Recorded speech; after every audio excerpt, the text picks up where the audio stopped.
बिस्मिल्लाहिर्रहमानिर्रहीम अस्सलाम वालेकुम and welcome back to my channel and a new vlog. और जी आज के व्लॉग में मैं बात कर रही हूँ हेयर के टॉपिक पे, क्योंकि मुझे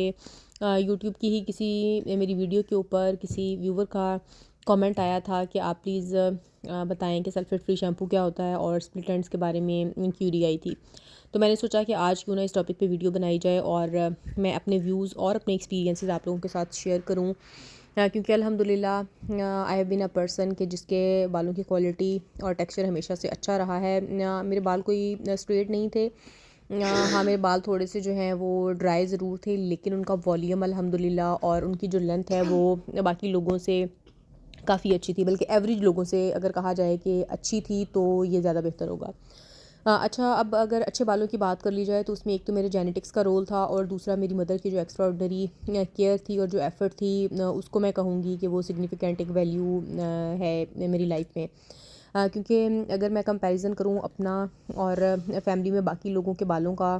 तो अल्हम्दुलिल्लाह अगर मेरे बाल अभी भी आफ्टर 30s बचे हुए हैं, तो वो सिर्फ इसी वजह से बचे हुए हैं कि जो बचपन में, यानी in the very beginning of your life, अगर आपकी मदर या आपकी लाइफ में अगर कोई आपकी बड़ी सिस्टर है, उनकी कोई सिग्निफिकेंट उनका रोल रहा होता है आपके बालों को बेहतर करने में, तो वो आपके लाइफ लॉन्ग जर्नी में आपको बहुत ज़्यादा सपोर्ट करता है। यानी आपकी जो लेटर 20s 30s या 40s होती हैं, या आपकी जो आने वाली ज़िंदगी है उसमें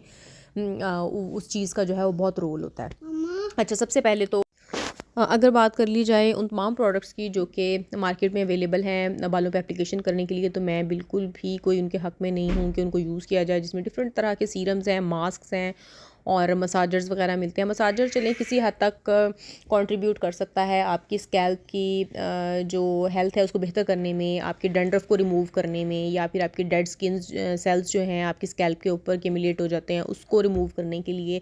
लेकिन जो बाकी चीज़ें हैं उनके लिए मैं बहुत ज़्यादा कोई इस फेवर में नहीं हूँ कि आप उनको बाय करें और उनको अप्लाई करें।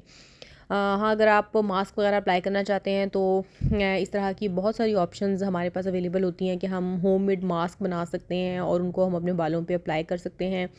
और अपने बालों की जो क्वालिटी उनको बेहतर कर सकते हैं, क्योंकि उनकी शाइन और जो क्वालिटी है वो टाइम के साथ साथ रफ़ और डिम होना शुरू हो जाती है अगर हम उनकी केयर नहीं करते हैं तो। हाँ, अच्छा, बहुत सारी लोकल सस्ती हर्बल ऑर्गेनिक डिफरेंट टाइप्स की हमें हेयर प्रोडक्ट्स मिल जाती हैं, जो कि हमें बालों पे अप्लाई करने पे कुछ अरसे तक तो अच्छा इफ़ेक्ट देती भी हैं, लेकिन उसके बाद बहुत सारी इस तरह की प्रोडक्ट्स होती हैं कि जो हमें कोई ख़ास रिज़ल्ट्स नहीं देती, या फिर वो वैल्यू ऑफ मनी नहीं होती। यानी आप उनको बहुत ज़्यादा महंगा बाय तो कर लेते हैं, लेकिन जब आप उसको यूज़ करते हैं तो आपको फ़ील होता है कि नहीं, ये मेरे बालों के लिए नहीं थी। अच्छा, एक तो जब हम इतनी महंगी प्रोडक्ट को ख़रीदते हैं उसमें वही पैसा, मुझे तो ऐसा लगता है कि हम किसी और अच्छी जगह पे या अपनी डाइट को बेहतर बनाने में, कोई इस तरह की डाइट खाने में जो कि हमारे बालों को बेहतर बनाने में या प्रोटीन बेस्ड हो और हमारे बालों को बेहतर बनाने के काम आए, तो वो ज़्यादा बेहतर है, बजाय इसके कि हम एक्सटर्नली हम कुछ चीज़ें ऐसी बालों के ऊपर अप्लाई करें कि जिसकी वजह से हमें लगे कि जी हमारे बाल बेहतर हो जाएंगे। तो जितनी हमारी डाइट हमारे बालों को इम्प्रूव करेगी, उतना ये प्रोडक्ट्स कभी भी, बिलीव में, ये प्रोडक्ट्स कभी भी आपके बालों को उतना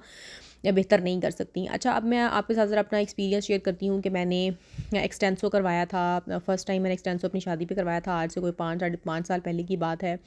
और वो सीज़न था, आइडियल सीज़न जो इसके लिए होता है वो थोड़ी सी सर्दी का मौसम होता है, या फिर या ठंडा सा मौसम होता है जिसके अंदर आपकी स्वेटिंग ना हो, ताकि आपके जो बालों के ऊपर जो भी फिक्सर वगैरह लगाया होता है वो फिक्स हो जाए। अच्छा, उसका पर्पज़ ये होता है कि आपके बाल जिस तरह के आपको पिक्चर में नज़र आ रहे हैं डेड स्ट्रेट हो जाते हैं, और बालों की जो शाइन है वो थोड़ी सी इन्हेंस हो जाती है।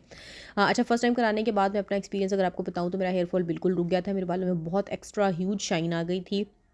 और बिल्कुल लस्टर इसका इतना इंक्रीज़ हो गया था कि मुझे ऐसा फ़ील होता था कि मेरे बाल जो हैं वो शायद नेचुरली ही इतने अच्छे और ख़ूबसूरत हैं। और जो इसकी एक्सपायरी होती है, मतलब एक्सपायरी मैं कहूँ इसको, या फिर इसका जो रिज़ल्ट होता है वो कितनी ड्यूरेशन के लिए लास्ट करता है, तो वो आपको जो पार्लर में आपको बताया जाएगा वो यही होगा कि जी कम से कम 1 साल तक आपका जो बालों का है एक्सटेंसो वगैरह या रीबॉन्डिंग आप जो भी कराते हैं, तो वो 1 साल तक लास्ट करेगी। लेकिन मेरी तो ख़ैर 1 डेढ़ साल 2 साल तक चल गई थी, और शायद प्रोडक्ट्स अच्छी, एग्वीरा की प्रोडक्ट्स मुझ पे यूज़ की गई थी, तो वो बहुत अच्छा उसका रिज़ल्ट रहा था। अच्छा, वीडियो को पूरा सुनिएगा, मैं आपको अपना सेकंड टाइम का एक्सटेंसो का एक्सपीरियंस भी आपके साथ शेयर करूँगी। हाँ, तो जी प्रोसेस होता है ये एक तकरीबन 7-8 घंटों का प्रोसेस होता है, जिसमें आपके बालों को बार-बार केमिकल लगाया जाता है, उसको रिमूव किया जाता है। फिर आपके बालों को डेड स्ट्रेट करने के लिए आयरनिंग की जाती है, और इसी तरह से जनाब कुछ कंडीशनर्स लगाए जाते हैं, कुछ आपके ऊपर fixers in the end apply किए जाते हैं, जिसके बाद फिर आपको अपने बालों को 3 दिन के लिए टाई नहीं करना होता, अपने बालों को वॉश नहीं करना होता, और ना ही आपने अपने बालों को पोनी वगैरह या कैचर वगैरह लगाना होता, ताकि आपके बालों में कोई वेव ना आए। यानी आपने अपने बाल सीधे रखने होते हैं, और सोते हुए भी आपने अपने बालों का ख़ास ध्यान रखना होता है कि अगर उनके अंदर वेव आ जाएगा तो वो जो फिक्सर लगाया होता है वो 72 आवर्स तक हमने उसका ध्यान रखना होता है। हाँ, अच्छा, क्योंकि एक लंबा प्रोसेस है, सर्दियों में तो मैं कराना वैसे भी इसको एडवाइजेबल नहीं समझती, और ख़ैर अब तो मैं ये समझती हूँ कि ये प्रोसेस कराना ही नहीं चाहिए। या प्लीज़ अपने जो नेचुरल बाल आपके हैं उनके साथ आप खुश रहना सीखिए। वही आपके कुदरती बाल हैं, और कोई डैमेज नहीं होता ना आपकी खोपड़ी को, और ना ही अपनी खोपड़ी को वैसे भी सीधा रखें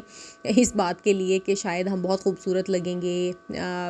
अगर हम एक्सटेंसो या रिबॉन्डिंग या कोई भी इस तरह का ट्रीटमेंट करा लेंगे। बिलीव में कुछ भी नहीं होता। अगर आप अपने बालों की वैसे ही नेचुरल केयर करते हैं तो आपके बाल इन प्रोसेस से ज़्यादा खूबसूरत लगेंगे।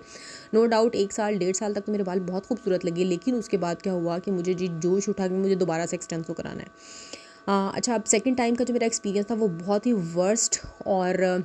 बहुत ही डिज़ास्टर्स एक्सपीरियंस था मेरी लाइफ का, क्योंकि उसके बाद मुझे एक ह्यूज शॉक लगा जब मेरे बाल जब मैं ये प्रोसीजर कराने के लिए गई,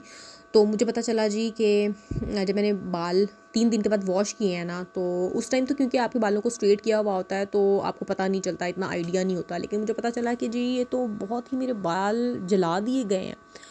और मेरे बालों का हेयर फॉल इतना बढ़ गया, और जो मेरे नेक के पास के बाल थे वो बिल्कुल ही ख़राब हो गए, श्रिंक हो गए।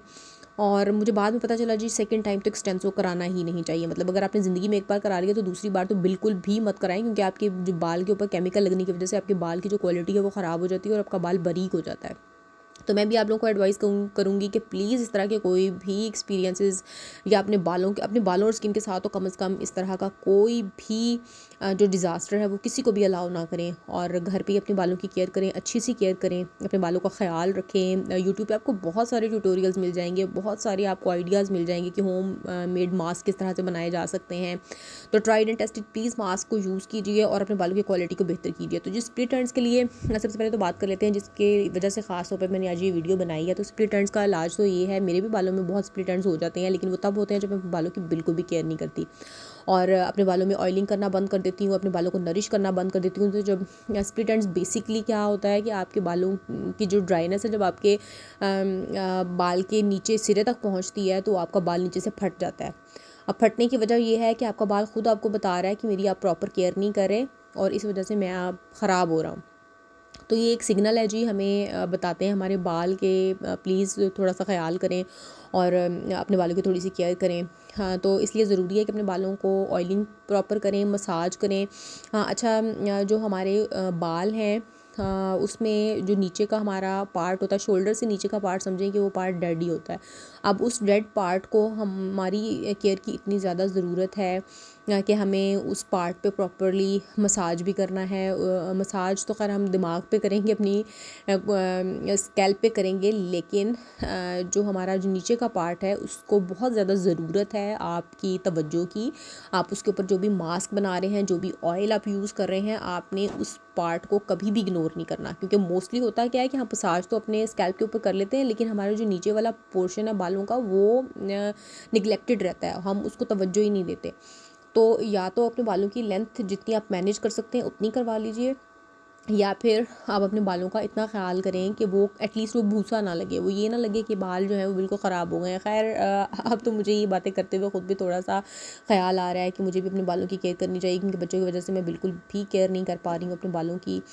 लेकिन जिन लोगों का शौक़ है और जिन लोगों को लगता है कि नहीं जी हमें अपने बाल बचाने हैं, और खैर जब आप इसकी केयर करना बंद कर देते हैं ना, तो बिलीव मी कि ये भी आपको रिस्पॉन्ड करना बंद कर देते हैं। मतलब ये अच्छे नहीं लगेंगे, रफ़ लगेंगे, बिल्कुल शाइनी नहीं लगेंगी, कोई इनके अंदर लस्टर नहीं लगेगी। तो अगर आपके बाल फिर भी केयर करने के बावजूद भी ठीक नहीं हो पा रहे हैं, तो इनका बेस्ट सोल्यूशन ये है कि आप इनको नीचे से ट्रिम कर दें। और ट्रिम आपने किस तरह से करना है कि आपने जो डेड वाला पार्ट है ना उसको आपने रिमूव करना है। क्यों रिमूव करना है, उसकी रीज़न ये है कि जब तक आप इस पार्ट को रिमूव नहीं करेंगे ना तो बाल आपका फटता फटता इतना ज़्यादा फट जाएगा कि वो बारीक होना शुरू हो जाएगा, और जब आपका बाल बारीक होगा ना तो वो कमज़ोर होगा। तो इस सोल्यूशन इसका यही है कि हम अपने बालों को प्रॉपर्ली ट्रिम करें, और ट्रिम करने के लिए कैंची जो है वो आपने इस तरह की यूज़ करनी है जो कि पर्टिकुलरली बालों के लिए ही बनी हो, ना कि हमारे घर के जो कपड़े कटिंग करने के लिए होती है या कोई किसी और तरह की जो सीज़र होती है। हमें सिर्फ़ और सिर्फ स्टील की वो वाली सीज़र यूज़ करनी है जिसके साथ हमने बालों की कटिंग करनी होती है। बिलीव मी, स्प्लिट एंड्स का ये वाला जो इलाज है ये बहुत बेहतर है। कुछ लोग कैंडल्स के साथ भी करते हैं, बालों को थोड़ा सा ट्विस्ट करके, और उसके बाद जो बाल बाहर निकल जाते हैं कैंडल के साथ, लेकिन उसमें बालों के बर्न होने के चांसेस बहुत ज़्यादा होते हैं। तो इसलिए प्लीज़, क्योंकि अगर आप लोग एक्सपर्ट नहीं हैं तो इस तरह की कोई भी गलती या एक्सपीरियंस या एक्सपेरिमेंट अपने बालों के साथ मत कीजिए। और मेरे समेत बहुत सारे लोग इस बात से भी डरते हैं कि जिस स्प्लिट एंड्स को अगर हम रिमूव करें, यानी हम कट कर रहे हैं नीचे से, तो हमारे बालों की लेंथ कम हो जाएगी। अच्छा, उसका बेस्ट सोल्यूशन ये होता है कि आप अपने बालों को मैनेजेबल हद तक, या आपको जितना लगता है कि मुझे सिर्फ इतने ही कटवाने हैं, तो आप किसी अपने ट्रस्टेड बंदे से कटवाएं, क्योंकि मोस्ट ऑफ द टाइम जब हम पार्लर जाके कटवाते हैं या सेटिंग कराने की कोशिश करते हैं तो वो हमारे बालों का कबाड़ा करती हैं इस अंदाज में ब्यूटिशंस के, हमारे बालों को बहुत, उनकी लेंथ जो है वो काट देती हैं, और हमारे बालों की जो लेंथ है वो ज़ाया हो जाती है, और हमें लगता है कि जी हमारे बाल जो है वो बहुत छोटे हो गए हैं। तो अगर आपको अपने बालों की लेंथ से प्यार है तो आप किसी ऐसे बंदे की हेल्प लीजिए जो कि आपके बालों को बहुत ज़्यादा नीचे तक नहीं काटेगा। तो फिर उम्मीद है कि इस तरह से आपके बालों की लेंथ भी बच जाएगी और आपका जो स्प्लिट एंड्स का सोल्यूशन है वो भी सेटल डाउन हो जाएगा। और इस तरीके से आपने इनको थोड़ा सा वेट करना होता है। इसका प्रॉपर जो प्रोसीजर होता है वो यही कि आपने इसको प्रॉपर्ली वेट करना होता है ताकि बाल जो हैं उनकी लेंथ इक्वल हो जाए, और उसके बाद आपको काटने में भी आसानी हो और बाल इधर उधर उड़ के मेस भी ना करें। और इसके अलावा जो मेरी समझ में तो ये चीज़ आती है कि जब आप इसको एक दफ़ा काट लें अपने बालों के स्प्लिट एंड्स को, यानी रिमूव कर दें, तो उसके बाद आप उसकी प्रॉपर केयर करना शुरू करें, क्योंकि अगर आप केयर नहीं करेंगे और उसके बाद भी अपने बालों को अनअटेंडेड ही छोड़ देंगे तो इसका मतलब है कि अल्टीमेटली अगेन आप उसी पोजीशन पे वापस चले जाएंगे जहाँ पे आपने स्प्लिट एंड्स को रिमूव किया था, लेकिन आपने उसकी केयर नहीं की। अच्छा, उसके लिए अब मैं तो रिकमेंड यही करती हूँ, और मैंने, क्योंकि ये ट्राइड एंड टेस्टेड है, तो मैं तो जो होममेड मास्क हैं उनको बहुत ज़्यादा अप्रिशिएट भी करती हूँ, और मेरा ओपिनियन भी यही है कि सारी यंग गर्ल्स को, और जो हाउस वाइफ्स हैं अपनी 20s 30s 40s या इससे भी ज़्यादा के जो लोग हैं, वो प्रमोट मैं करती हूँ इस चीज़ को कि अपने बालों पे होममेड मास्क जो हैं उनको यूज़ करें। अब तो खैर बहुत सारे हर्बल या ऑर्गेनिक या आपको पता नहीं किस किस तरह की प्रोडक्ट्स आपको मिल जाती हैं,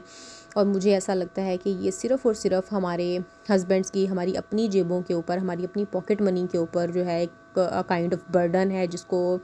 रिमूव करना जो है वो चाहिए। और प्लीज़ दूसरों की देखा देखी अपने वैनिटीज़ को, अपने जो ड्रेसिंग मिरर्स हैं उनको प्लीज़ मत भरिए इन सारी चीज़ों के साथ जो कि आपको कोई फ़ायदा नहीं देती। तो बेस्ट जो मास्क है वो तो, जो कि मैं भी शुरू से बचपन से यूज़ करती आ रही हूँ, दही है। दही के अंदर आप डिफरेंट चीज़ें मिला सकते हैं, आप तेल मिला सकते हैं, आप अंडा मिला सकते हैं, आप डिफरेंट तरह के हमें तेल मिलते हैं। तेल भी खैर बहुत ज़्यादा क्वालिटी और क्वांटिटी में लोग यूज़ करते हैं, लेकिन मैं तो जो मुझे पसंद है वो सरसों का ही तेल है, जो कि हमारी नानियाँ, दादियाँ और हमारे घरों में बरसों से यूज़ किया जा रहा है। तो मुझे तो लगता है कि उससे बेस्ट तेल कोई हो ही नहीं सकता। ईज़िली अवेलेबल है, आपको हर जगह से मिल जाता है आसानी के साथ। और इसके अलावा दही के अंदर कॉफ़ी का भी यूज़ किया जा सकता है, कॉफ़ी को ऐड किया जा सकता है, शुगर को ऐड किया जा सकता है। इसके अलावा आप अंडा लगा सकते हैं।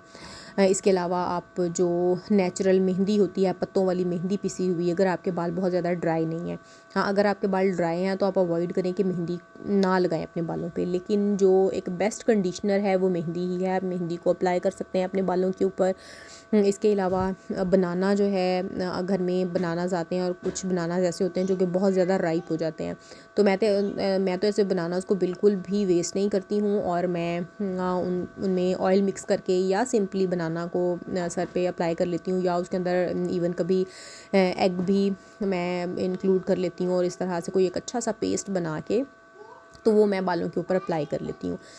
ये जो छोटी छोटी चीज़ें हैं जो कि हमें हमारे किचन से ही मिल जाती हैं, और हमें हमारा बहुत आसान कर देती हैं, हमारे घर में ही इस तरह का पॉसिबल कर देती हैं कि हम अपनी केयर कर सकें। अच्छा, अगर आपने डीप कंडीशनिंग करनी है, जो कि आप जाके प्रोटीन या कुछ इस तरह के ट्रीटमेंट्स कराते हैं, क्योंकि हमारे सामने उस केमिकल को खोला नहीं जाता और पीछे से ही अपने कमरे से जी वो निकाल के लेके आती है ब्यूटिशियन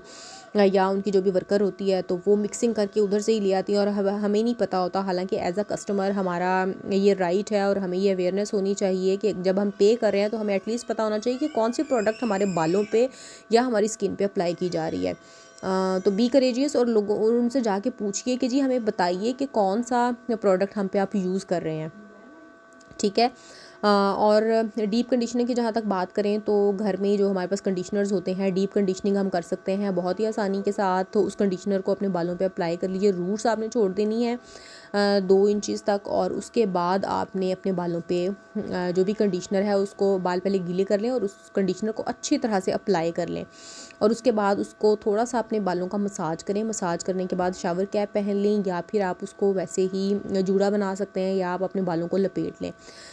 अब वैसे नॉर्मली तो जो टाइम होता है कंडीशनिंग करने का, वो तो जब हम बालों को कंडीशनर यूज़ करते हैं तो वो तो हम 2 से 3 मिनट 5 मिनट या कुछ इस तरह का करते हैं। लेकिन जब आप बालों की पूरी लेंथ के ऊपर